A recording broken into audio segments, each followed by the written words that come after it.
Hey everybody, today we are going to talk meal prep. It is, when you're trying to eat healthy, meal prep is an absolute must, okay? There's a couple of different ways you can go about it to make it work for you, okay? So what some people generally tend to do, and meal prep just means, let me backtrack for a second. Meal prep just means that you have healthy foods readily available and usable and already cooked so that you're not scrambling around at the last minute trying to figure out what to eat and then ending up making a bad choice and going and getting like fast food or something instead. Okay, so that's all meal prep means. It doesn't mean that you have to go and seek out a company that you pay that sends you food, although that is an option, or that you have to do it the way that I do it, or that you have to do it the way that other people do it, okay? It's all about just having a plan in advance so that you always have those healthy foods readily available, okay? So the way that I do it for my family, because we're a family of 4 and everybody's constantly on the go and we're running around doing everything else, is I cook meat in bulk, I cook vegetables in bulk, I prep vegetables in bulk, so that on any given day, we can eat what's on the menu, technically, for that day, but we can also eat off of the menu if nobody's feeling it, right? Okay, so the way that I structure my week, I go into it with a plan. I have a menu that I'm going to use for the week. So Monday we're going to eat this, Tuesday we're going to eat this, Wednesday, Thursday, Friday, and then, you know, Saturday and Sunday can kind of be our leftover days or our shopping days and that kind of thing. And so we're just sort of tidying up whatever is left to eat, okay? What I do then, I do my menu on one day. Maybe if I only have like 5 or 10 minutes to sit down, I make up my menu and I make up my grocery list for that week, okay? Then on a completely separate day, I do my shopping, okay? That's normally either a Saturday or a Sunday. Preferably Saturday, but sometimes that doesn't happen, okay? Then the next day, Sunday, usually, most of the time, is my actual meal prep day, okay? And what I do is I have a very, very specific procedure that I use in order to get all of my stuff prepped. So first and foremost, I always start out with my raw veggies because I don't want to have any kind of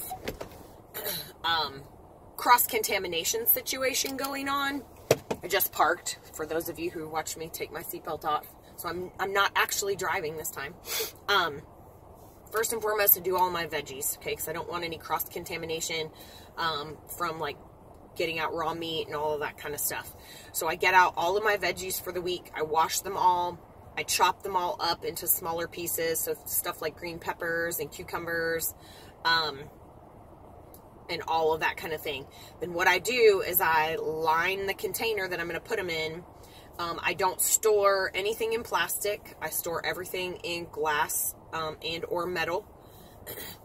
And so I line the bottom of those containers with a piece of paper towel, and then I put all the chopped up veggies into the container, okay? This does a couple of things.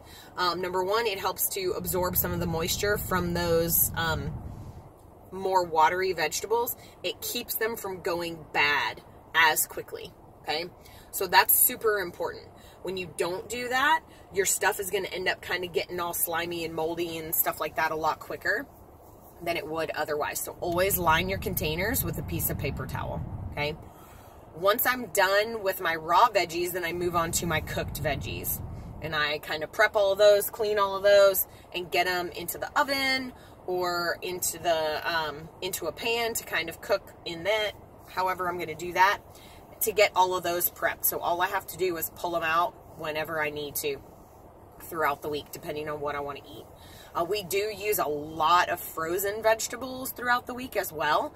Don't ever cook them in the plastic bags. So all of those wonderful, convenient ones that are steam in bag, don't do that.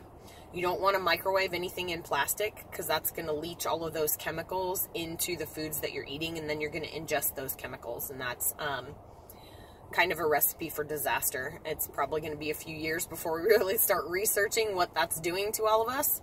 Just go ahead and do yourself a favor. Dump it in a bowl and then cook it in the microwave. It still microwaves for the exact same amount of time. If you want to put like a wet piece of paper towel over it to steam it a little bit better, I don't even bother doing that. I just throw it in the microwave for 6 minutes and it's good to go, and it tastes actually even better than it was when I was still microwaving it in the plastic. Once I get all of my veggies done, then I move on to like my potatoes and my rice and my hard-boiled eggs. And actually the rice and the hard-boiled eggs I normally am already doing while I'm doing my vegetables.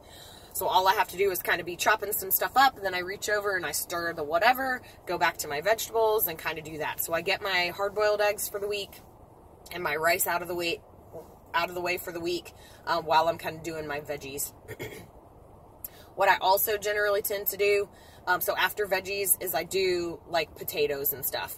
So sweet potatoes, gold potatoes, red potatoes, whatever kind of potatoes we're doing for that few days or that week. Normally I cook probably at least 2 different kinds at the same time so that we get variety in there, different vitamins and minerals from our potatoes. And those all get chopped up into little pieces, and those get roasted in the oven in bulk. Okay. And for my sweet potatoes, I roll them in a little bit of coconut oil and kind of sprinkle them with some sea salt, and they taste fantastic that way. For my white potatoes, I'm actually a huge fan. This is something I tried a couple months ago, and it turned out really, really well. I use a little bit of dried mustard and some dill and some sea salt, and it makes it almost kind of have a similar-ish flavor to a traditional potato salad without all the goopy, nasty, mayonnaise-y kind of stuff. And all of those get roasted in the oven until they're kind of a nice golden brown. Do yourself a favor. Don't be me. Set a timer on your oven, because I regularly burn our potatoes and then I have to eat them burnt, and that kind of sucks. So don't do that. Always set a timer. And then last but not least, I handle our meats. So get all the counters cleaned up and stuff from there, and kind of move into your meats. I normally am doing one in the oven, one on the stovetop, and one in the crock pot all at the same time. So I'm getting all of those prepped and ready to go. And then I'm just, once you put it all in the crock pot, it's good to go for as long as it needs to cook. And the ones I'm doing on the stovetop and the oven, I kind of go back and forth checking on and things of that nature. And those are all in alignment with whatever our daily menu is going to be. So oftentimes for us, it's something of a Mexican style-ish sort of action. We don't do Asian flair stuff as much as I would like to, but now that it's summer and I have a little bit more time, we're going to be kind of branching out and doing some different recipes and stuff like that, because I think the kids are starting to get bored with what we eat. But just kind of doing some things that are easy to change throughout the week, right? That it has kind of a defined style or flavor to it, but it's not something that you can't necessarily pair with something slightly different if in the event you want to kind of change a little bit of your menu throughout the week. So a lot of times I'll do chicken in kind of something that pairs with a lot of things. I'm a huge fan of using like smoked paprika and turmeric as flavorings for my meats. They generally tend to pair with a lot of different kinds of vegetables and a lot of different kinds of starchy carbohydrates to make different taste palettes, but not necessarily be overbearing. So those are 2 of my favorite things from there.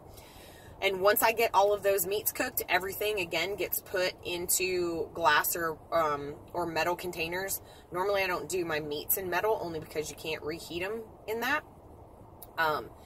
And everything at that point is prepared for the week, and all I have to do is grab out the big thing of meat, measure out what I need for that day, grab out the thing of potatoes, measure out what I need for that day, grab some of the veggies out, measure those out for the day, and I'm good to go. Okay, so as long as you have those foods prepped and ready to go in advance, it's going to make your daily tracking and your daily meal setup so much faster, so much easier, and a lot less of a headache than it usually is. So I hope you find these tips helpful. We're going to be doing stuff like this every week, so stay tuned.